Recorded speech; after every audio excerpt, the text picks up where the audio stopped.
Hello everyone. Welcome. New day, new subject and new reading. आज अपन अपने कौन subject की फर्स्ट रीडिंग का डिस्कशन करेंगे वो है रेट्स एंड रिटर्न। अगर अपन सोचें तो दुनिया की जितनी फाइनेंशियल ट्रांजैक्शन हो रही है वो खाली ये एक एंड ऑब्जेक्टिव कमाने के लिए हो रही है, वो है रिटर्न। एक शेयर मार्केट में फाइनेंस प्रोफेशनल इन्वेस्ट करता है क्यों? रिटर्न कमाने के लिए।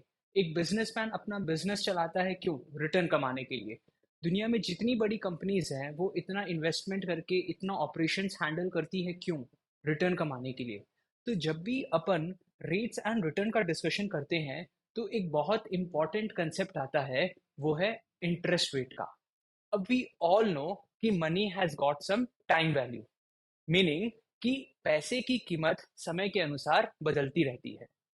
What will be the worth of your money after some point of time in future, ये कौन डिटरमाइन करता है, ये कौन मेजर करता है? This is measured by interest rate. इसीलिए अपन इंटरेस्ट रेट को measurement of time value of money भी बोलते हैं। Interest rate are use to measure what will be the worth of your money after some point of time in future. अब different financial instruments का different interest rate हो सकता है, different rate promise हो सकता है। क्यों? Depending on the risk profile क्या है वो फाइनेंशियल इंस्ट्रूमेंट का। अगर आप एफडी करते हो बैंक में तो you are satisfied with 6-7% rate of interest. Let's say on a random day मैं आपके पास आता हूं और आपसे पैसे उठाने की कोशिश करता हूं। So would you be willing to give me the same amount of money at 7% rate of interest? क्या आप देंगे? No, you would obviously want to charge me a higher rate of interest. क्यों? बिकॉज आपको bank में FD करना उतना risky नहीं लगेगा जितना आपको मेरे को पैसा देना रिस्की लगेगा। Because I am more risky, I carry more risk कि मैं आपका पैसा आपको वापस दूंगा कि नहीं, will I default on your money. इसीलिए आप मेरे से ज्यादा इंटरेस्ट रेट चार्ज करेंगे। सिमिलरली जब आप शेयर मार्केट में पैसा लगाते हैं तो आप 5-7% रेट के रिटर्न के लिए तो मार्केट में पैसा नहीं लगाएंगे। अगर उतना ही कमाना होता तो आप बोलेंगे मैं बैंक एफडी कर देता हूँ, I would comfortably earn 5-7% rate of interest, why would I take the risk? कल दिन शेयर जीरो जीरो हो गया तो, कंपनी बंद हो गई तो, मेरे को लॉस हो गया तो। क्यों अपन ऐसा सोचते हैं? बिकॉज शेयर मार्केट में थोड़ा एडिशनल रिस्क है when compare to bank FD. इसीलिए different financial instruments will offer different rates basis on their risk profile. अब जब अपन इंटरेस्ट रेट का बात करें तो इसको अपन अलग अलग तरीके से देख सकते हैं। सबसे पहला तरीका होता है इसको as a required rate of return देखने का। Sir, required rate of return का क्या मतलब होता है? देखो, अगर मैं आपको बोलूं कि मेरे को आपसे 1 लाख रुपीज चाहिए तो आप क्या बोलेंगे कि जब आप मेरे को 10% रेट ऑफ इंटरेस्ट दोगे ना तभी मैं आपको पैसा दूंगा, उससे कम में तो मैं नहीं दूंगा। तो मैं बोलूंगा एक काम कर, I would give you 7% rate of interest, मेरे को पैसा दे दो। तो आप क्या बोलोगे? अरे 7% कमाना है तो मैं बैंक एफडी कर देता हूँ।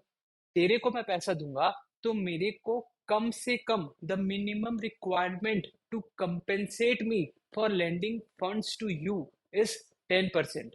सो आपने क्या किया? आपने मेरे को अपना रिक्वायरमेंट बता दिया कि भाई इसके नीचे ना तो मैं तेरे को पैसा नहीं दूंगा। तो interest rate can be viewed as a required rate of return. Similarly इसको डिस्काउंट रेट की तरह भी देख सकते हैं। वो कैसे? देखो, अगर आज मैं आपके पास आता हूं और बोलता हूं कि मैं तेरे को 1 साल बाद 5500 रुपीज दूंगा और मैं तेरे को एश्योर करता हूं कि तेरे को 10% इंटरेस्ट रेट भी कमाने को मिलेगा, तो आज आप मेरे को कितना पैसा दोगे? How would you discount that? मैं आपको बोला कि 1 साल बाद I will pay you 5500 rupees and you would earn 10% interest rate. तो आज आप मेरे को कितना रुपया दोगे? आप देखोगे अच्छा 5500 I will receive at the end of 1 year. ठीक है, मेरे को इसमें 10% इंटरेस्ट रेट कमाना है। तो मैं आज कितना पैसा देता हूँ जिसमें अगर मैं 10% इंटरेस्ट रेट कमाऊं तो मेरे को 5500 रुपीज मिले. You would discount the future value of 5500 to its present terms and calculate कि 5000 रुपीज में अगर आज तेरे को देता हूँ तो मेरे को 10% इंटरेस्ट रेट कमाने के बाद 5500 मिलेगा. सो आप इंटरेस्ट रेट को डिस्काउंट रेट की तरह भी ट्रीट किए. यस, अगर आपको डिस्काउंटिंग एंड कंपाउंडिंग नहीं समझ में आ रहा है, डोंट वरी, अपन आगे देखेंगे. थर्ड, आप इंटरेस्ट रेट को एज अपॉर्चुनिटी कॉस्ट भी देख सकते हो. सर वो कैसे? लेट्स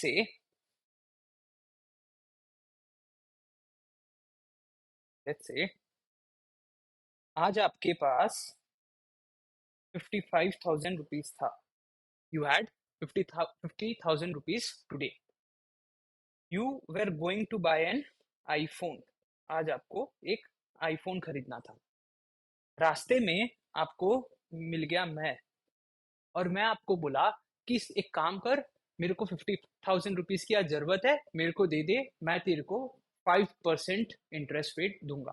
तो मैं तेरे को एक साल बाद 2500 दूंगा और तेरा 50,000 वापस करके तेरे को मैं 52,500 रिटर्न कर दूंगा. I would return you 52,500 after 1 year. Now you are present with two options. Buying an iPhone today is the first option and giving money to me is your second option. आपने decide किया कि भाई you would go with the first option and go and buy an iPhone. You go and buy an iPhone. अगर आप ये iPhone नहीं खरीदे होते तो आपका ये 50,000 कितना बन गया होता? कितना बन गया होता? 52,500 रुपीज बन गया होता. That means you would have earned an interest rate of 5%, which you were not able to just because you decided to use that money to buy an iPhone. The opportunity cost of buying this iPhone is you losing out on interest of rupees 2,500 or 5%. So this interest rate can be viewed as an opportunity cost. Had you decided to not buy an iPhone today and instead lend me the money, you would have got 2,500 at the end of 1 year. That is 5%. This income that you lost can be seen as an opportunity cost, and this opportunity cost expressed in terms of percentage is nothing but the interest rate of 5% in our example. तो अपन लोग ने देखा कि interest rate को अपन तीन तरीके से देख सकते हैं. पहला तरीका is the required rate of return, second तरीका is the discounted rate, and the third one is the opportunity cost. अब अपन इंटरेस्ट रेट की और कंपोनेंट्स में डिप करते हैं. फिर एक कंसेप्ट आता है real risk free rate of interest. I would write it here.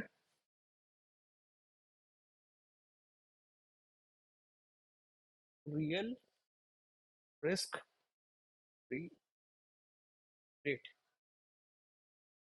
Component by component discuss करेंगे. इसमें पहला कंपोनेंट क्या है? Real rate. The next component is risk free rate. 5 minute अपन पहले खाली रियल शब्द के ऊपर ध्यान देते हैं. What do we mean by the word real?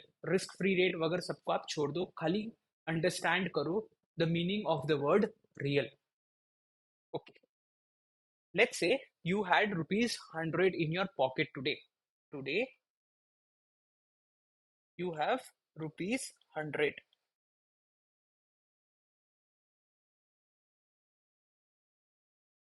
ठीक है. The bank FD pays you 8% interest rate for per annum, समझ लो, for 1 year.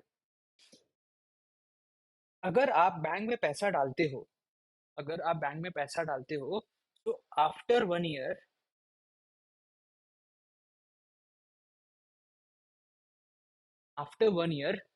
आपके पास कितना पैसा होगा? Very easy. 100 rupees plus the 8% interest earned on it amounts to rupees 108. ठीक है.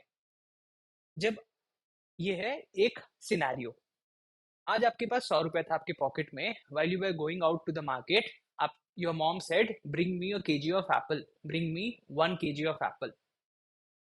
Today 1 kg of apple costs rupees 100. तो एप्पल का price है रुपीज 100 पर केजी। आपने बोला कि मैं आज 1 kg ऑफ एप्पल नहीं खरीदूंगा, मैं बैंक में जाके इन्वेस्ट कर दूंगा, ठीक है। So what you did is you went to the bank, you did an FD and you waited for a year. After 1 year, you got rupees 108.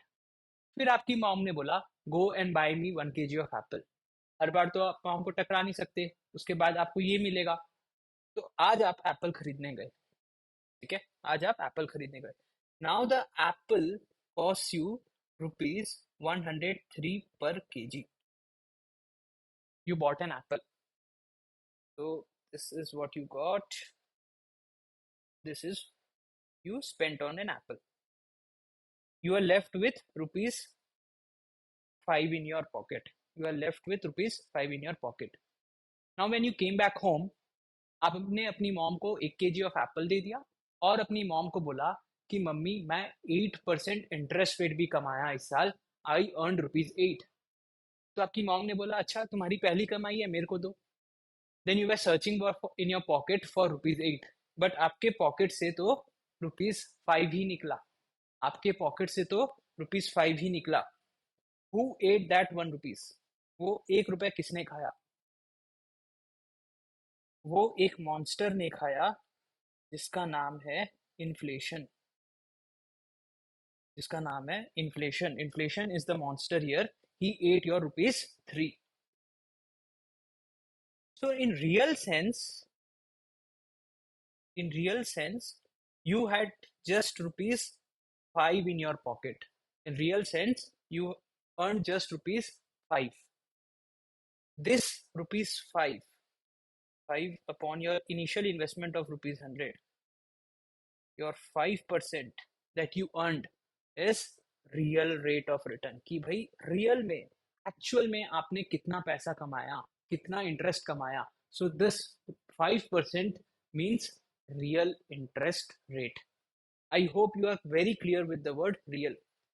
तो मैं ये बोल सकता हूँ रियल रेट वो रेट है जिसमें अपन लोग ने इन्फ्लेशन को माइनस कर दिया है।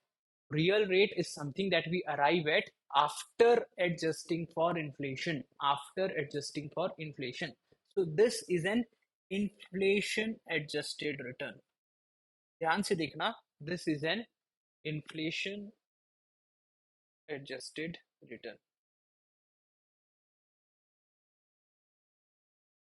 I hope you are very clear with this। This is an inflation adjusted return, the return from which we have deducted inflation, ठीक है। तो we are very clear with the word real, first part। अब अपन second part का discussion करते हैं, वो है risk free rate. Sir अगर मैं बैंक में पैसा डालता हूं, so I am happy with 5% rate of interest, but when I give it to MM, I want 12% rate of interest. Why so?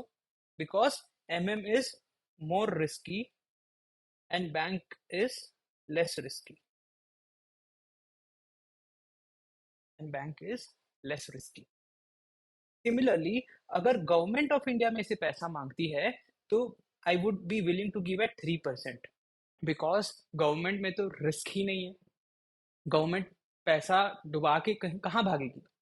The government of India is there since 1947, it will always be there.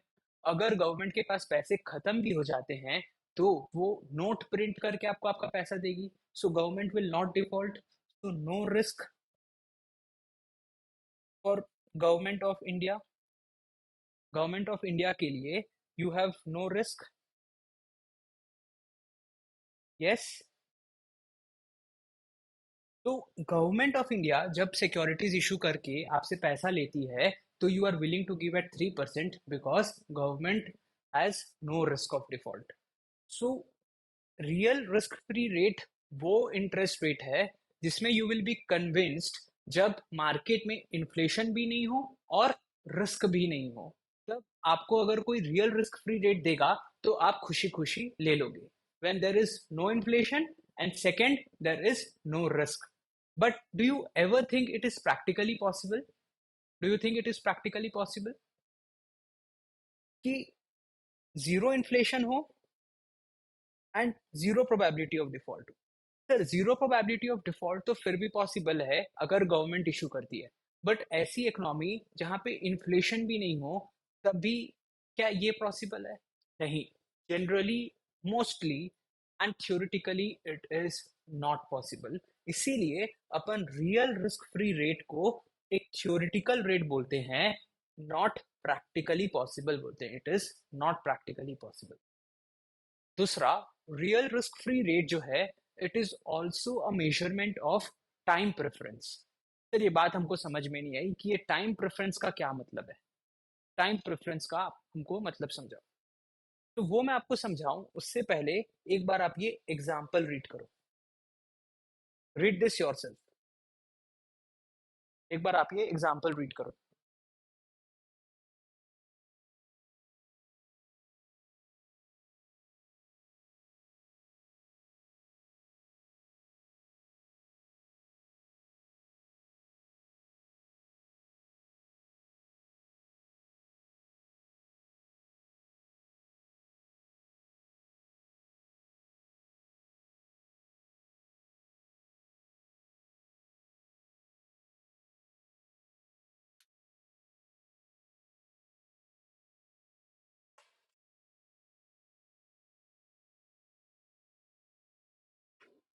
Okay, I hope आपने नहीं read किया। तो अपन क्या बोले कि real risk free interest rate is a measurement of time preference. कि भाई, आपको आप कौन सा टाइम को चूज करोगे, वेदर टुडे और आफ्टर और a point in time in future. ये दोनों में आपको चूज करने को हेल्प करता है real risk free rate. Sir, वो कैसे? देखो, अगर आप आज अगर आपको आज ₹100 दे दिया जाए, you are given ₹100 today, and in the market the real risk free rate is 5%। Now you are told कि मैं आपको एक साल बाद 103 दूंगा। तो ये दो ऑप्शन में आप कौन सा ऑप्शन चूज करोगे? You would want you would want to take ₹100 today, क्योंकि आप आज ₹100 लोगे, मार्केट में 5% में डाल दोगे, एंड ₹2 आप कमा लोगे। Yes, so you would choose ₹100 today.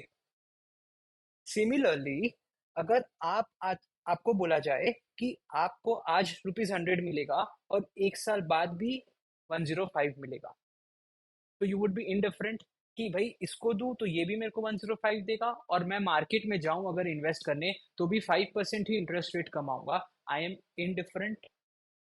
I am indifferent. Third example, आपको बोला जाए कि आज 100 मिलेगा और एक साल बाद 106 मिलेगा, तो अब आप कैसे चूज करोगे? अब आप बोलोगे कि मेरे को एक साल बाद तू 106 दे दे, क्योंकि आपको पता है मैं मार्केट में अगर इन्वेस्ट करूं तो I would only earn ₹105। I am earning ₹1 more year. Now, who helped you decide all this? ये डिसीजन आपको कौन हेल्प किया? Who helped you decide? This guy, the real risk free rate. If you know the real risk-free rate, it helps you make good investment decision.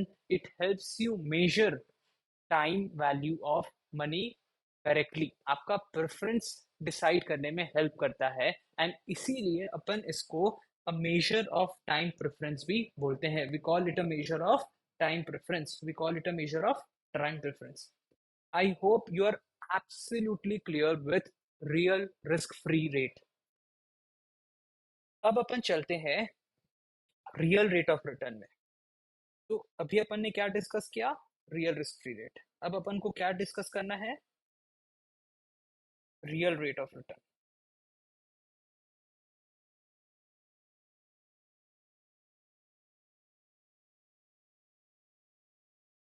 ठीक है, now we want to discuss real return.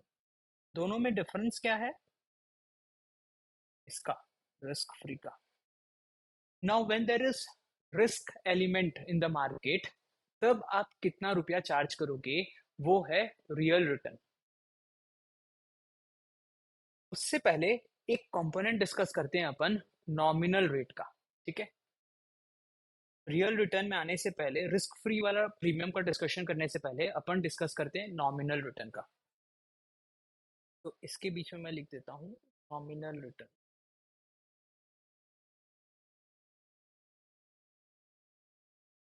अब अपन real से nominal कैसे जाएं, real से nominal कैसे जाएं? देखो, अपना जो एग्जाम्पल था वो एप्पल वाला, उसमें जो ये 8% इंटरेस्ट रेट था, प्रॉमिस किया था आपको बैंक ने, देन अपन लोग ने देखा 3% इन्फ्लेशन ने खा लिया, 5% में अपन रियल सेंस में अमीर बने। Correct. Now what is this 8%? ये 8% नॉमिनल रेट ही तो है। मतलब जो इंटरेस्ट रेट आपको प्रॉमिस किया गया, जो आप टोटल कमाए without any adjustment for inflation, this is what is nominal return. The rate of interest that has inflation premium attached to it is called nominal return। जो अपन जनरल सेंस में बात करते हैं, जब मैं आपको बोलूं कि मेरे को 12% इंटरेस्ट रेट चाहिए, जब आप बैंक में जाकर बोलते हो कि भाई मेरे को 7% इंटरेस्ट रेट चाहिए, ये क्या डिस्कस कर रहे हैं अपन? अपन उनको बोल रहे हैं कि भाई मेरे को नॉमिनल टर्म्स में इतना इंटरेस्ट रेट चाहिए। तो जो बोलचाल की भाषा में अपन रेट डिस्कस करते हैं, those are nominal rate of interest and not real rate of interest. तो व्हेन यू ऐड इसमें inflation, you get something called as nominal risk free rate। ठीक है, अब सर अपन नॉमिनल रिस्क फ्री रेट से nominal rate में कैसे जाएं? अपन को क्या क्या ऐड करना पड़ेगा? ये तो आपने मेरे को बता दिया कि अगर मार्केट में इन्फ्लेशन है बट नो रिस्क, तो I would charge this rate. अगर मार्केट में no inflation and no risk, then I would charge ये rate. But if in the market there is inflation and then there is risk, then what rate would I charge? Then you would charge just nominal rate of interest. This is the general rate। ये कब charge करेंगे? जब market में inflation भी है and risk भी है। तो सर रिस्क क्या क्या चीज का होता है, कहाँ कहाँ से क्या क्या रिस्क अपन को देखने मिल सकते हैं? तो जो रिस्क है वो आपको तीन तरीके से देखने को मिल सकते हैं। सबसे पहला risk is the default risk. Default risk का ये मतलब है कि I took money from you but I did not pay you back, I defaulted on my promise obligation to pay you back in the future. मैंने आपको promise किया था ना कि 1 साल बाद मैं तेरे को 100 रुपीज रिटर्न करूंगा, मैं वो डिफॉल्ट कर दिया, आई डिड नॉट रिटर्न। तो you are carrying this risk with me, इसीलिए आप मेरे से डिफॉल्ट रिस्क का प्रीमियम चार्ज करेंगे because you are bearing the risk. The second risk that you are bearing is liquidity risk. What does this mean? आपने एक asset खरीदा जो कि फेयर अमाउंट ऑफ कैश में कन्वर्ट नहीं हो सकता है, it does not converting into cash, not converting into cash for fair value, this is liquidity risk. कैसे? Suppose you bought a building worth rupees 80 lakhs। ठीक है, you bought a building worth rupees 80 lakhs। अब आपको emergency में पैसे की जरूरत हो गई, you decided to sell the building. आपने रात में एडवर्टाइजमेंट डाला, मॉर्निंग में आपको कॉल आया, you close the deal for rupees 50 lakhs and you got cash. I hope income tax वाले ये नहीं सुन रहे हो, नहीं तो आजकल ईडी भाई लोग भी आ जाते हैं रेड मारने। You got 50 lakh rupees in cash. Now is this building a liquid asset? आपको कैश तो मिल गया, sir I got converted into cash, so I can say this is a liquid asset?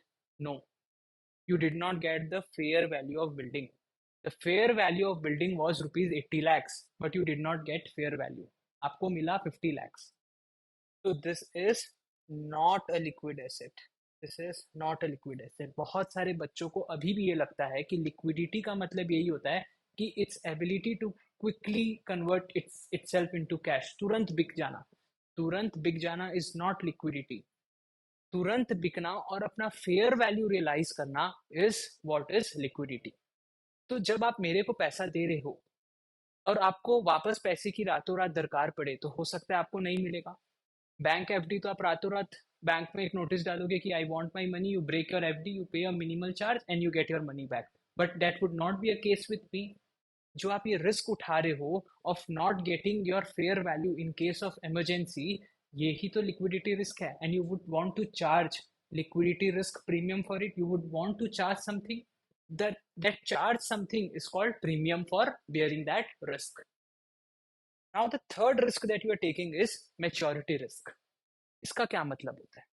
If I ask कि क्या लगता है कल share market में क्या होगा, तो शायद आप करेक्टली प्रेडिक्ट कर भी दें. बट अगर मैं आपसे पूछूं कि क्या लगता है शेयर मार्केट में 10 साल बाद क्या होगा, तो you would not be able to predict it correctly because it is uncertain. तो जैसे जैसे टाइम पीरियड बढ़ता है, अनसर्टेनिटी बढ़ती जाती है. This uncertainty, this risk of uncertainty in the long term, यही तो है मेच्योरिटी रिस्क. कि जब वो एसेट मेच्योर होगा at some point of time in future, तब बहुत अनसर्टेनिटी है. तब उस एसेट का प्राइस गिर भी सकता है, बढ़ भी सकता है. It may be volatile. तो मैं ये रिस्क उठा रहा हूँ लंबे समय के पैसा देने के लिए. So this is called maturity risk. And the premium that you would charge for bearing this risk is called maturity risk premium. तो भैया फिर यहां से रिस्क फ्री रेट से नॉमिनल रेट में आने के लिए I would want to charge 3 premiums. I would want to charge 3 premiums. वो वही मेंशन मैंने यहाँ पे किया है. The first is inflation premium, जिसको आप ऐड करोगे रियल रिस्क फ्री रेट से, तो ये रियल चीज जो है वो नॉमिनल रिस्क फ्री रेट बन जाएगा.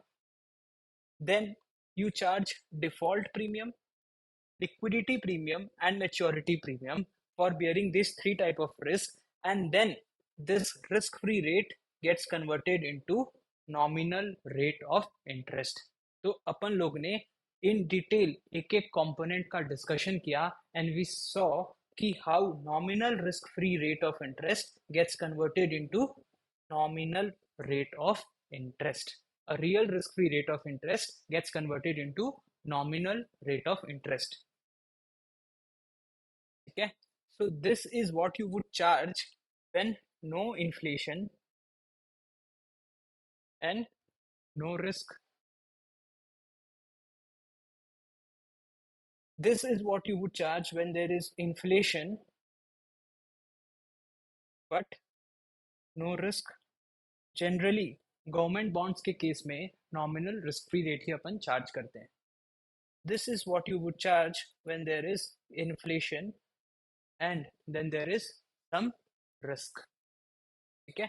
वही चीजें मैंने यहाँ पे नोट्स में मेंशन करी है. जो भी डिस्कशन मैंने यहाँ पे किया है वो यहाँ पे आपके सामने है. जो भी मैंने डिस्कशन यहाँ पे किया है I have mentioned it in the notes. ये तो आपको समझ में आ गया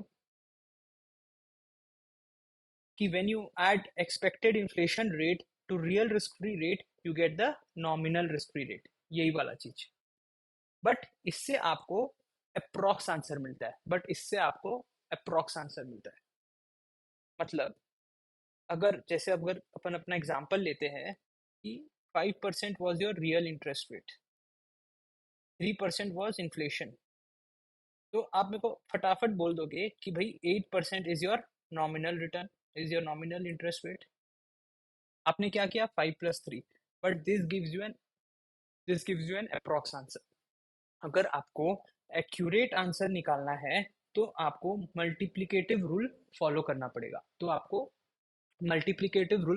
पड़ेगा. एक्यूरेट आंसर के लिए. What is the meaning of multiplicative rule? Multiplicative rule ये बोलता है कि जो भी चीजों को आप ऐड कर रहे हो उनको आपस में मल्टीप्लाई करोगे तो आपको एक्यूरेट आंसर मिलेगा। मतलब 1+5% into 1+3% will give you the accurate nominal return. This will give you the accurate nominal return. Calculator में करो 1+5%, that is 1.05, 5% plus 1 into 1.03 minus 1, you got your answer 8.15%. You got your,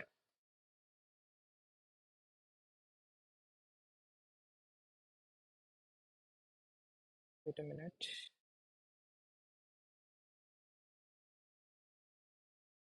you got your answer 8.15%. तो approximately देखें तो 8% is the answer, but theoretically देखें so 8.1% is the correct answer. How did we calculate that? Using the multiplicative rule, ये वाला 1 plus real rate into 1 plus expected inflation rate will give you 1 plus nominal rate. This is the formula. जब आप यहाँ पे ये 1 को shift करके -1 कर देंगे then you would get your nominal rate of interest. वो नॉमिनल रेट ऑफ इंटरेस्ट आएगा, नॉमिनल रिटर्न आएगा, you would get your nominal return.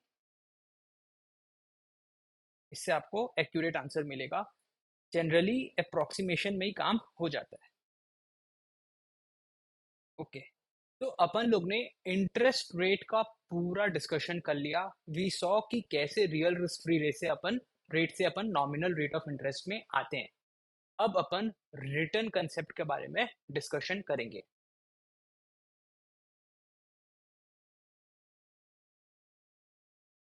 Okay अब कंसेप्ट आता है होल्डिंग पीरियड रिटर्न का। मतलब जितना पीरियड के लिए आपने एसेट को होल्ड किया उस पीरियड में आपने कितना रिटर्न उस एसेट से कमाया, इसको बोलते हैं holding period return. For example you purchased one share of ITC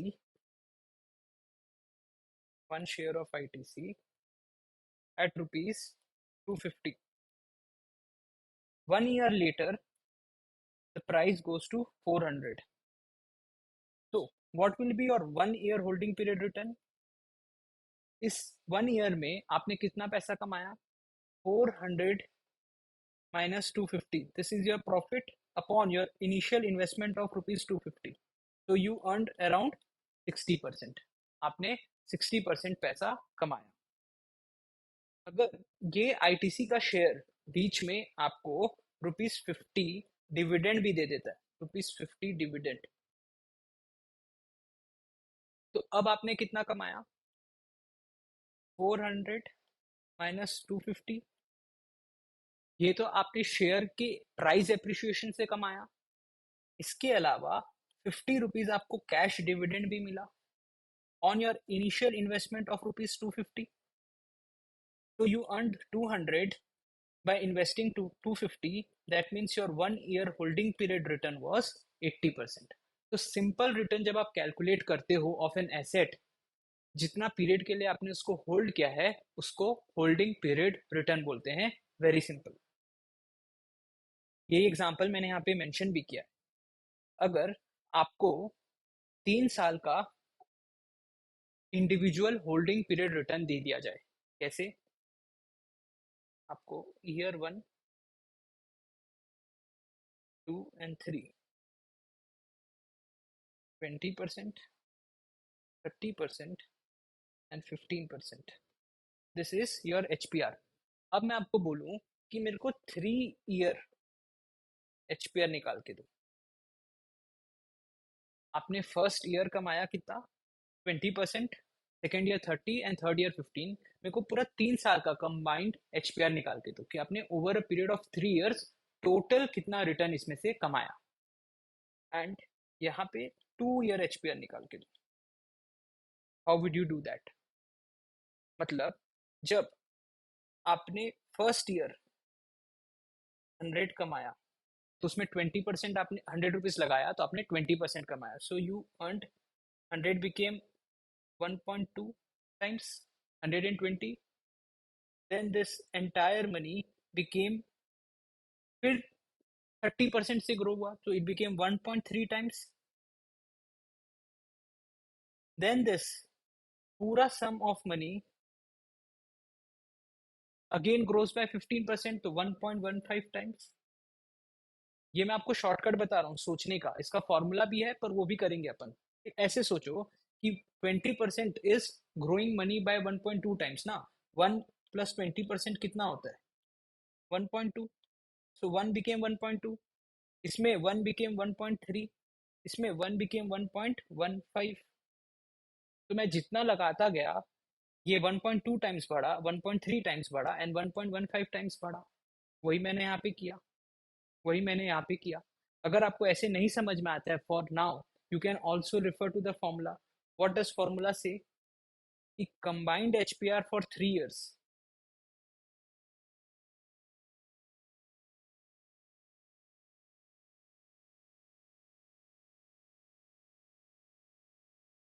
for 3 years आप कैसे निकालोगे? 1 plus H P R for year 1 into 1 plus H P R for year 2 into 1 plus H P R for year 3. This is what your ₹1 will become at the end of 3 years. उसमें आप अपना minus initial investment कर दो, you will get your net H P R for 3 years. अपने case में example लें तो 1 plus 20% into 1 plus 30% into 1 plus 15% minus 1. When you do solve this in calculator, 20% आप टाइप करोगे 20 and then tap this percent sign fourth row में first, convert हो गया इसमें +1 into, now open the bracket, again do 30% +1 bracket close into, again bracket open, last वाला क्या था? 17%, right?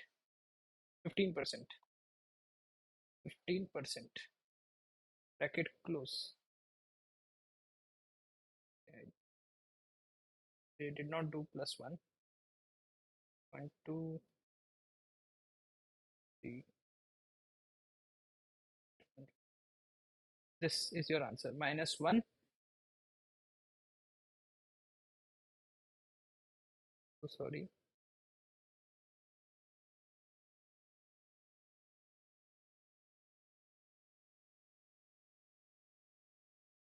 Not very used to using calculator in the iPad.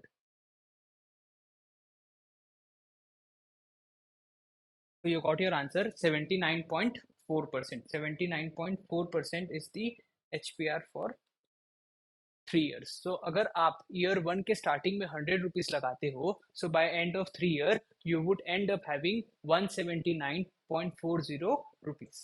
So this is the formula of HPR. But अपन को formula नहीं use करना है आज. तो चलो फर्स्ट क्लास है, you are using formula, but logically आपको कैसे सॉल्व करना है वो आप देखोगे, वो मैंने बताया भी है. 1.2 times, 1.3 times and then last में 1.15 टाइम्स. ठीक है, यही फॉर्मूला मैंने यहाँ पे लिख दिया है कि if there is no cash flow in between, तो आप एचपीआर कैसे कैलकुलेट करोगे? Your ending value, your beginning value divided by your beginning value. If there is a cash flow in between, तो you also add that cash flow. Same उसी formula में. Very simple ना. देखो दुनिया में सारा प्रॉफिट का कैलकुलेशन एक ही कंसेप्ट में किया जाता है, वो है प्रॉफिट अपॉन लागत. क्या है वो? प्रॉफिट अपॉन लागत. कि भाई मैंने कितना इन्वेस्ट किया एंड उसके ऊपर कितना प्रॉफिट कमाया. तो होल्डिंग पीरियड रिटर्न का जो एग्जाम्पल है वो भी कुछ ऐसा ही है ना, कि your ending value minus your beginning value is the profit. Divided by your beginning value, this is your investment, this is your लागत, आपका प्रॉफिट परसेंटेज निकल जाएगा। Very simple. अब अपन डिस्कस करते हैं एवरेज रिटर्न के बारे में। सर एवरेज क्या होता है? अपन लोग ने हमेशा बचपन से क्लास 5 6 से एवरेज निकालना सीखा है। तो एवरेज वो होता है जो एक डेटा सेट का, जो एक नंबर, एक सीरीज ऑफ नंबर का बेस्ट रिप्रेजेंटेटिव होता है।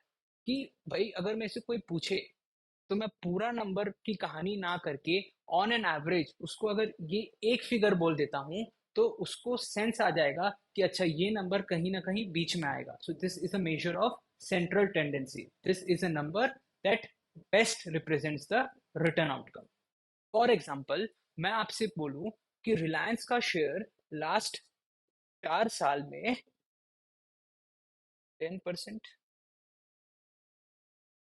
15%, 17% एंड 19% रिटर्न दिया है।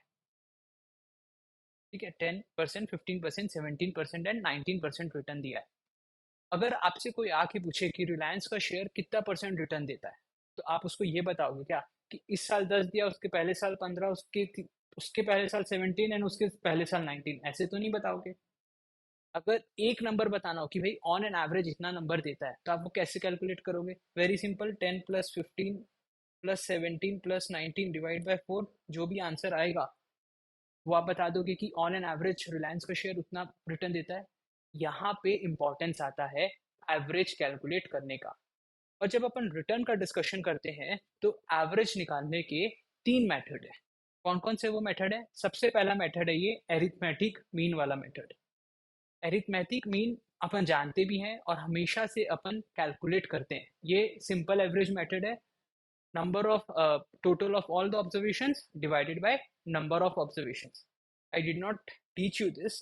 यहाँ पे जो मेरे को आपको बात सिखानी है वो ये unbiased estimator of true average है। What do you mean by unbiased estimator? Unbiased estimator मतलब होता है correct estimator, close predictor. Correct predictor मतलब ये अनबायस है, जो इसका सच है वही ये बता देता है, इसमें कुछ भी पॉलिश नहीं करता, कुछ भी इधर उधर नहीं करता, जो सच है वो बता देगा। मतलब it is the best predictor, it is the correct predictor of what the outcome is gonna be like. मतलब अगर 3%, 5% और 7% का कोई एवरेज निकालने बोले तो फट से अपन बता सकते हैं कि दिस इज दी 5%। अगर सच में एवरेज निकाला जाए तो आपका ये 5% ही तो आंसर आएगा। किसी साल आप 3% रिटर्न कमाओगे, किसी साल आप 7% रिटर्न कमाओगे एंड किसी साल आप 5% रिटर्न कमाओगे। मिला जुला के आप 5% ही रिटर्न कमा के घर लेके जाते हो। So this was the best predictor of your return outcome. ये इसने सबसे अच्छे से प्रिडिक्ट किया था। कौन सा मेथड? कैसे आप ये 5% निकाले थे? सिंपल एवरेज मेथड से। इसीलिए इसको unbiased estimator of true average बोला जाता है। जो सच में एवरेज है ना, जो सच में आपकी कमाने की क्षमता है, उसको सबसे बेस्ट प्रेडिक्ट करता है ये वाला method. That is why it is written here is unbiased estimator means correct predictor, it is a close predictor. This method correctly predicts what will be the exact average of any given data. जब भी कोई आपसे average निकालने बोलता है data set का, तो आप हमेशा यही मेथड यूज करते हो ना? क्यों? क्योंकि यही मेथड सबसे करेक्ट आंसर देता है कि भाई सेंटर पॉइंट क्या है कोई भी डेटा सीरीज का। सेंटर पॉइंट निकालने के लिए यही मेथड सबसे काम आता है and that is why it is the best estimator. अब एक कंसेप्ट आता है ज्योमेट्रिक मीन का। ज्योमेट्रिक मीन का क्या मतलब है? इसको एनुअलाइज्ड कंपाउंड रिटर्न भी बोलते हैं, इसको एनुअलाइज्ड कंपाउंडेड रिटर्न भी बोलते हैं। मतलब ध्यान से देखना इस कंसेप्ट को। आप ईयर 1 में 15% कमाते हो, ईयर 2 में 17% कमाते हो एंड ईयर 3 में 12% कमाते हो। ठीक है, this is what you are earning.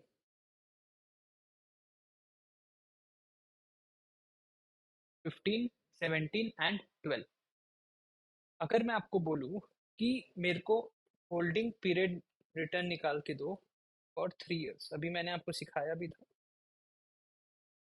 Holding period return निकाल के दो कि भाई साल के एंड में, 3 साल के एंड में आपने कितना पैसा कमाया। तो आप कैसे निकालोगे? Calculate your answers. 0.15 into 1.17 into 1.12 minus 1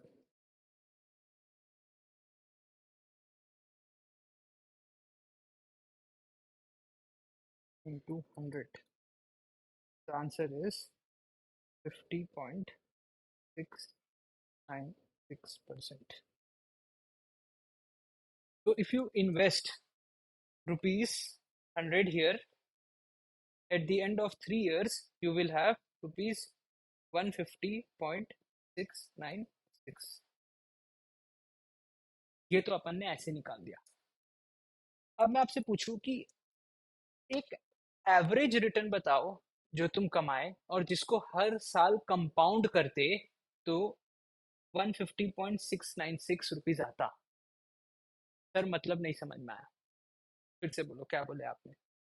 मैंने बोला ये तो तुमने 15 17 12 कमाया, ऑन एन एवरेज एक रिटर्न बताओ, एक ऐसा नंबर बताओ, एक ऐसा परसेंट बताओ जो आप हर साल कमाते वो same number. If you would have earned that same percentage every year for 3 years, you would have still ended up having rupees 150.696%. इतना ही पैसा बनता आपका। ओके, मतलब ईयर 1 में भी मैं x% कमाता, ईयर 2 में भी मैं x% कमाता और ईयर 3 में भी मैं x% कमाता। जब मैं ये कमाऊं तो तीनों का कमा के मेरे को 50.696% ही HPR आना चाहिए। मैं बोला हाँ। तो आपने बोला सर वेरी सिंपल, हम तो इसको फॉर्मूला में डाल के बैक कैलकुलेट कर देंगे। मैंने बोला करो करो। 50.696% 1 plus x% HPR1 into 1 plus HPR2 into 1 plus HPR3 again, that is x% minus 1। जब आप 1 को यहाँ लेके जाओ तो और इस परसेंट को डेसिमल में कन्वर्ट करो, because this is in number, this is in percent, so you convert this into whole number to a decimal number. तो 1.50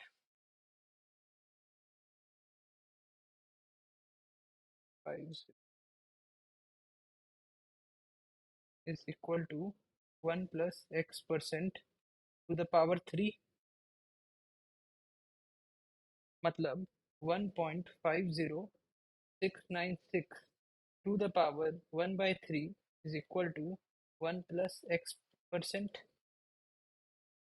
1 plus x%, ये पूरा डेरिवेशन मैं आपको बता रहा हूँ, फिर लास्ट में अपन देखेंगे कि यही फॉर्मूला है इसका। 1.50696 to the power 1 by 3। How do you do that in calculator? How do you do this in calculator? मैंने कैलकुलेटर वाले वीडियो में समझाया है। How do you do this in calculator? देखो, सबसे पहले आप 1.50696 टाइप करोगे, then you will do this y to the power x, y to the power x, then open the bracket. Now solve that 1 by 3 wala part. 1 divided by 3, bracket close, press equal to, you get your answer 1.1465. Get your answer 1.1465. 465 1 plus x%।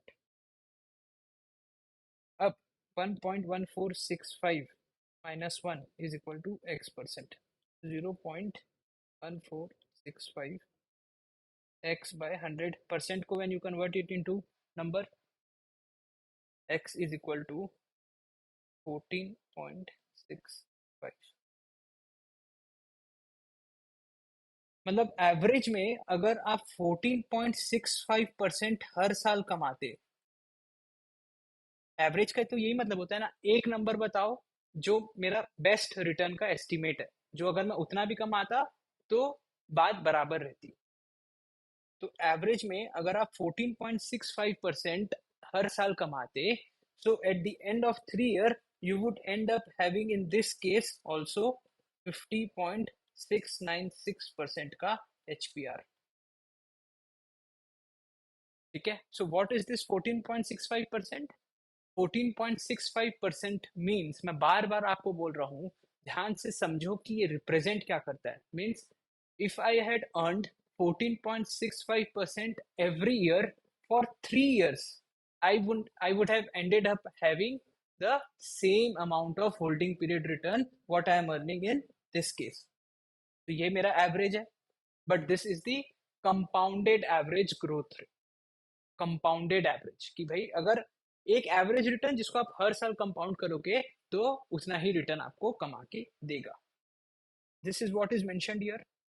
This is an annualized compound rate.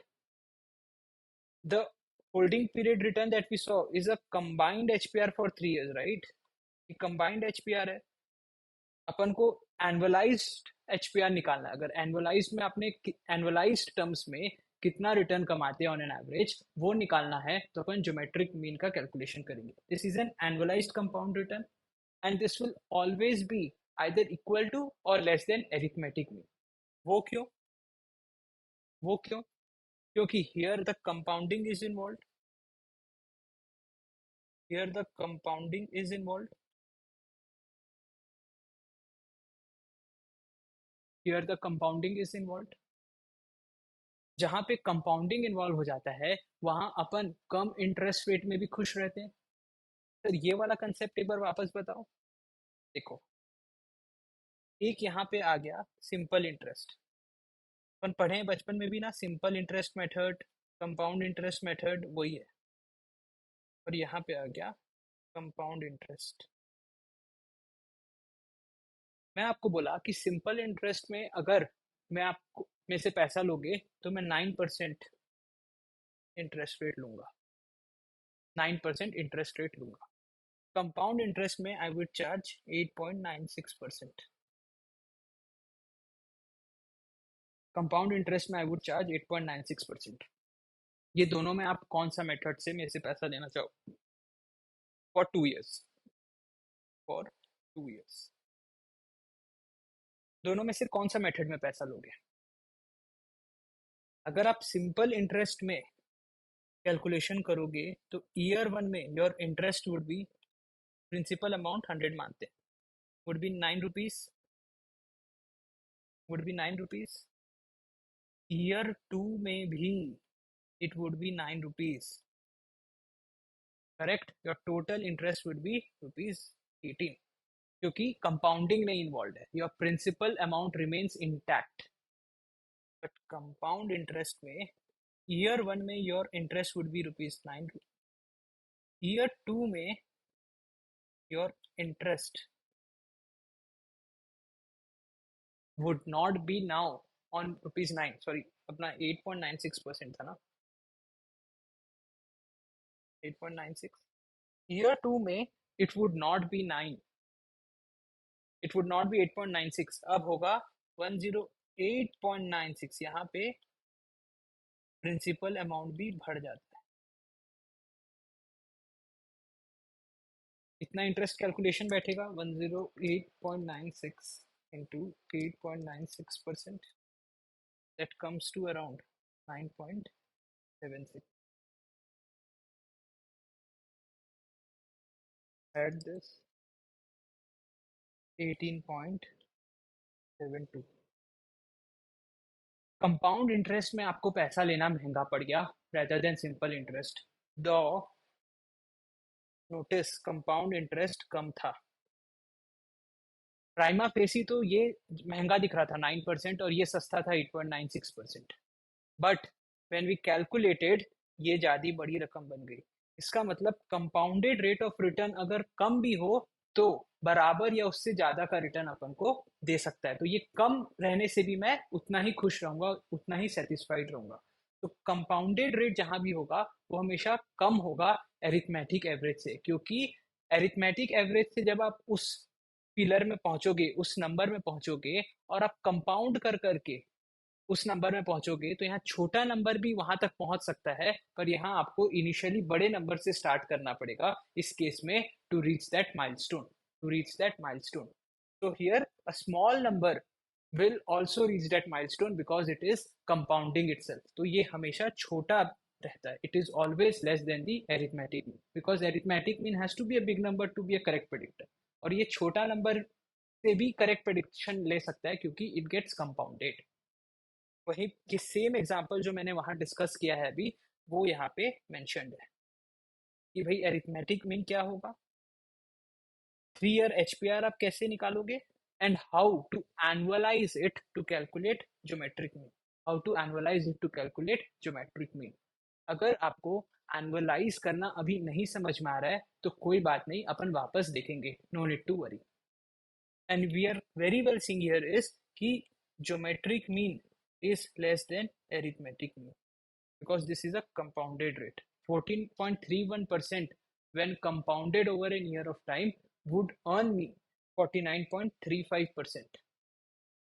बात बराबर है क्या? तो आप 11, 15, 17 कमाओ हर साल, क्या आप हर साल 14.31% कमाओ, you would end up having the same amount of money. This is what is mentioned here. If an investor had held ITC for 3 years, he would have earned 49.35% return in total. Think of geometric mean as that single rate of return, which when compounded every year for 3 years would eventually end up giving you 49.35% in total. I hope this is very much clear with you. अगर geometric mean अभी नहीं समझ में आया है, कोई बात नहीं, आगे एक कंसेप्ट आएगा TWROR, वहां पे अपन वापस सेम चीज का कैलकुलेशन करेंगे और देखेंगे, तब आपको क्लियर हो जाएगा। अब लास्ट मेथड देखते हैं मीन कैलकुलेशन का, वो है हार्मोनिक मीन। सर ये कब यूज होता है? जब आपको एवरेज कॉस्ट निकालना होता है ना अपने शेयर्स का, या फिर आप हर महीना सेम अमाउंट SIP करते हैं, म्यूचुअल फंड में पैसा डालते हैं, you want to calculate the average cost of your 1 unit of mutual fund, तब आप इसको यूज करते हैं। मतलब सर ये कब यूज होगा? जब आपका वेरिएबल है ना, जो something that is keeping on changing is either a price, a rate or a ratio, so you will use harmonic mean. मतलब सर एग्जांपल देखो, अब एक बार ये रिलेशनशिप को इग्नोर करना, look at this example. Suppose आपकी आदत है कि आप हर मंथ 10,000 रुपीज का ITC का शेयर खरीद लेते हो। आपको मतलब नहीं है कि मार्केट में क्या प्राइस चल रहा है ITC का, बढ़ा हुआ है, कम है, you don't care. Every month you go and buy 10,000 worth of ITC shares and you do this for 3 months. Jan में the price was 200, Feb में it was 250 and March में it was 275. Now you want to calculate the average cost per share. You want to calculate the average cost per share. The long method to do this would be every month investment 10,000, 10,000, 10,000, ये आपने हर month invest किया 200 के भाव में, 250 के भाव में, 275 के भाव में। Number of shares that you got, here you got 50, here you got 40, and here you will get somewhere around 36, 36.36। एक बार मैं इग्नोर नहीं कर रहा हूँ for correction. Total investment that you did was 30,000 and total shares that you got was 126.36। तो 30,000 rupees लगा के आपको 126.36 शेयर्स मिले। Calculate the price of one share, very easy, 30,000 divided by 126.36, ये अपन लोग ने कैलकुलेट कर लिया। 30,000 divided 126.36, your average price is 237.41। अगर आप यहाँ पे सिंपल मीन को यूज कर लेते, अगर मैं आपको बोलता कि ये डेटा है, मेरे को एवरेज प्राइस बताओ कि तुमने एक शेयर ऑफ ITC कितना में खरीदा, अगर आप यहाँ पे सिंपल मीन यूज करते, मतलब 200 plus 250 plus 275/3।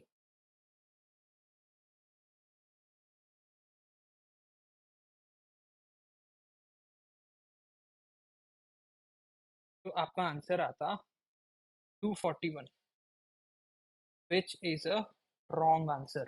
Which is a wrong answer because we just saw कि the correct answer is 237.41। अपन को एवरेज में एक शेयर का दाम 237 रुपीज पड़ा, बट आपको सिंपल मीन क्या बता रहा है?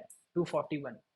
तो इस केसेस में अपन सिंपल मीन को नहीं यूज करते, इसीलिए अपन हार्मोनिक मीन को यूज करते हैं। अब इस पूरे सिनेरियो में the variable figure was what was changing every month. कौन सा डेटा है वो चेंज हो रहा था? Price per share, right? आपका मॉनेटरी इन्वेस्टमेंट तो सेम था, it was fixed 10K all throughout, but the price per share was a variable, the rate was the variable. Now जब भी ऐसा हो तो आप ध्यान देना कि आपको हार्मोनिक मीन यूज करके एवरेज निकालना है। Exam will not tell you कि भाई use this method, exam will just say calculate the average. Now, when you have to calculate this average, when your variable is either a rate, a ratio, or a price, ठीक है? इसका formula भी है calculate करने का। It is number of observations in the variable, जो अपने example में 3 है, बिकॉज 3 मंथ का वेरिएबल डेटा दिया था, divided by one one by value of each variable, 1/वैल्यू ऑफ ईच वेरिएबल। जो अपने एग्जांपल में क्या था? 3/1/200 plus 1/250 plus 1/275। This is the formula of harmonic mean, कि जितने वेरिएबल हैं वो निकाल देना, number of values of X and all the values of x को आपको एक्स में डालना है। You get this? ये शॉर्टकट मेथड है। हार्मोनिक मीन का फॉर्मूला याद रहेगा तो आपको ये सब करने का दरकार नहीं पड़ेगा। You don't have to calculate number of shares and then divide it and then get your answer. You can simply do 3 by all this and you get your final answer of 237.41 per share, which is equivalent to what we calculated. Okay? अच्छा, पहले एक example में अपन लोग ने देखा कि harmonic mean जो है वो 237 था, बट एरिथमेटिक मीन वाज 241.67 पर share. This means harmonic mean is less than arithmetic mean. तो सबसे बड़ा भाई क्या है? सबसे बड़ा भाई है एरिथमेटिक मीन। इससे छोटा क्या होता है? अभी अपन ने देखा था वो कंपाउंडेड रेट, जीएम। इससे एक छोटा होता है, arithmetic mean is the bigger one. इससे भी सबसे छोटा होता है हार्मोनिक मीन। तो AM is greater than GM, which is greater than HM. So your average when calculating HM will be the lowest. It will be the lowest. इसीलिए जब आप फाइनेंस न्यूज़ देखते हैं और कोई फाइनेंस प्रोफेशनल से मिलते हैं और आपको बोलता है कि भाई हर मंथ SIP करो सेम अमाउंट का, वो इसीलिए बोलता है क्योंकि वो हार्मोनिक मीन का कंसेप्ट का एप्लीकेशन देख के ही बोलता है। मतलब if you invest an equal amount of money at regular intervals, your average cost of each unit of purchase goes down. आप हर महीना इक्वल अमाउंट ऑफ मनी का म्यूचुअल फंड करेंगे तो per unit cost of mutual fund will go down. इसको dollar cost averaging भी बोला जाता है, and this is the reason that financial advisers tell you to do SIP। इसीलिए SIP करनी चाहिए, यही कंसेप्ट के कारण, क्योंकि आपका एवरेज कॉस्ट कम होता जाता है। कभी बढ़ेगा, कभी कम होगा, कभी और बढ़ेगा, कभी उससे कम होगा। ऑन एन एवरेज आपको सबसे कम कॉस्ट इसी मेथड में पड़ेगा। अगर आप SIP नहीं करते तो आप या तो जैन में लेते, या अगर मार्च में लेते, तो जैन में लेते तो आपको 50 शेयर्स मिलता, पर वही पैसे से अगर आप मार्च में लेते तो 36.36 शेयर्स मिलते। बट आपको कब पता चलेगा कि मार्केट बढ़ेगा या नहीं? आप every day you can not track and it is not possible to time the market. इसीलिए हर महीना सेम कर दो, ऑटोमेटिकली आपका average over a period of time कम हो जाएगा। अभी अपन लोग ने देखा कि जो सबसे बड़ा भाई है वो है एरिथमेटिक मीन, और जो सबसे छोटा भाई है वो है हार्मोनिक मीन, और बीच वाला भाई है ज्योमेट्रिक मीन। अब ज्योमेट्रिक, अब आपको फेयर डिस्ट्रीब्यूशन करना है तो आप क्या बोलोगे? AM प्लस HM तुम एक साथ हो जाओ, बड़े और छोटे, स्ट्रॉन्गर एंड एक वीक खिलाड़ी एक साथ हो जाओ, और जो मिडल वाला है तुम अपने जैसे दो ले आओ, तुम अपने जैसे दो ले आओ, ये बोलोगे आप। तो एक रिलेशनशिप आता है, arithmetic mean into harmonic mean is equal to GM square. अगर आपको एरिथमेटिक मीन और हार्मोनिक मीन दे दे और आपको डेटा में बोल क्वेश्चन में बोले कि हमको ज्योमेट्रिक मीन निकाल के दो, तो आप ये फॉर्मूला को यूज करके निकाल के दे। कोई भी दो दिया रहेगा, आप थर्ड निकाल लोगे, ये याद रहेगा आपको। बड़ा और छोटा एक साथ, एंड बीच वाला जो है उसको बोलो कि तुम अपने जैसे दो ले आओ। AM into HM is equal to GM square. This is the relation that I was talking about here. ये वाला जो मैंने आपको स्किप करने बोला था, दिस इज द रिलेशन। कोई भी एक वैल्यू मिसिंग है तो आप आराम से कैलकुलेट कर सकते हो। ओके, अब एक डेटा सेट ऑब्जर्व करो और मेरे को ऑड वन आउट बताओ। डेटा सेट है 2, 5, 7, 9, 11, 13, 15, 97। 2, 3, 5, 7, 9, 11, 13, 15 एंड 97। इसमें ऑड वन आउट क्या है? Goes without saying, 97 is the odd one out. Unusual observation है, दिस इज अनयूजुअल। तुरंत आपको लगेगा ना ये अनयूजुअल है। अगर रिटर्न जनरली 2, 5, 7, 9, 11, 13 छोटे रिटर्न्स हैं, अचानक से 97 कैसे आ गया? This is unusual. तो any unusual observation in your data set, in your number series is called outlier. ये दूर का भाई है, ये दूर कहीं से आके गिर गया, आउटलायर है ये। This is something unusual. Now एक बार इस डेटा सेट का एवरेज निकालो, कैलकुलेट एवरेज। खाली the ones that are put in green square brackets, 2, 3, 5, 7, 9, 11, 13, 15, the average would be 9। Data को ऑब्जर्व करने से ही समझ में आ गया कि ये वाला जो है एवरेज होगा। तो अगर आप किसी को बोलोगे कि भाई ये asset class on an average 9% return देता है, तो आप एकदम सही प्रेडिक्शन उसको दे रहे हो, सही सेंटर पॉइंट बता रहे हो। अब आप ये पूरा डेटा सेट का एवरेज निकालो।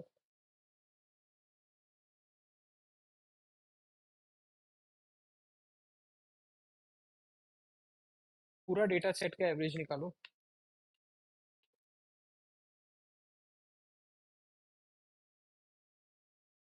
There are 7 observations. 1, 2, 3, 4, 5, 6, 7. So 9 into 7. 63 plus 97. The average would come somewhere to 20. See?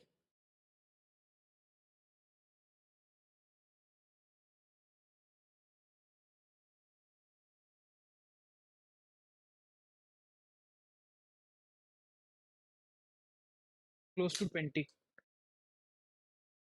20 आपका एवरेज है। अब आप उसको बोले कि तुम 20% रिटर्न ऑन एन एवरेज इससे कमा सकते हो। वो बेचारा पहला साल वेट किया 2% आए, फिर वेट किया 7 आया, फिर किसी साल 5 आया, किसी साल 13 आया, किसी साल 9 आया। Never in life he got 20%, never in life. Did you give him a correct answer? No, you did not give him a correct estimate. Why did this happen? Because एक अनयूजुअल ऑब्जर्वेशन आ गया अचानक से, and वो average को अपने तरफ पुल कर लिया, वो एवरेज को अपने तरफ पुल किया। तो this unusual observation in a data set tends to destroy our correct average. इसको सुधारने के लिए एक कंसेप्ट आता है trimmed mean and winsorized mean का, जो अपन आगे वाले कॉन्ट्स के सेशंस में देखेंगे। अभी आपको खाली एक कंसेप्ट बताने के लिए मैंने यहाँ इसको पढ़ाया। तो अगर समरी में बताऊं कि जब आपको सारे वैल्यूज इंक्लूड करना है एक डेटा सेट के लिए, तो आप इंक्लूडिंग द आउटलायर्स, तो आप सिंपल एवरेज यूज करोगे। You will use arithmetic mean to calculate the average. In case compounding is involve, जहां आपको एक एवरेज कंपाउंडेड रिटर्न बताना है जो over a multiple years of time अपन को उतना पैसा कमा के दे, तो आप ज्योमेट्रिक मीन दोगे। कब यूज करोगे? When you have to calculate just one compounded rate of return for multiple year, जिसको CAGR भी बोलते हैं, compounded annual growth rate. Remember, this is an annualized concept, इसमें आप अपने रिटर्न को एनुअलाइज करते हो, तो आप ज्योमेट्रिक मीन कैलकुलेट करके दोगे। अगर आपका वेरिएबल एक प्राइस है, एक रेशियो है, एक रेट है, तो आप हार्मोनिक मीन यूज करोगे। जब आप इक्वल सम ऑफ मनी डालते हो एट रेगुलर इंटरवल, पीरियोडिकली आप पैसा डालते हो and a fixed amount of money, तब आप हार्मोनिक मीन यूज करोगे। इन केस आपके डेटा सेट में आउटलायर है जो कि आपके एस्टिमेट को बिगाड़ रहे हैं, इट इज जो आपके एस्टिमेट को इनकरेक्ट बना रहे हैं एंड आपको इसका इफेक्ट को कम करना है, तो आप ट्रिम्ड मीन यूज करोगे या फिर विंसोराइज्ड मीन यूज करोगे। सर ये कैसे कैलकुलेट करना है, अभी का कंसेप्ट नहीं है, आने वाले क्लासेस में अपन इसको देखेंगे। Okay, we'll take a break of 5 minutes, then we'll move to money weighted rate of return and time weighted rate of return का discussion.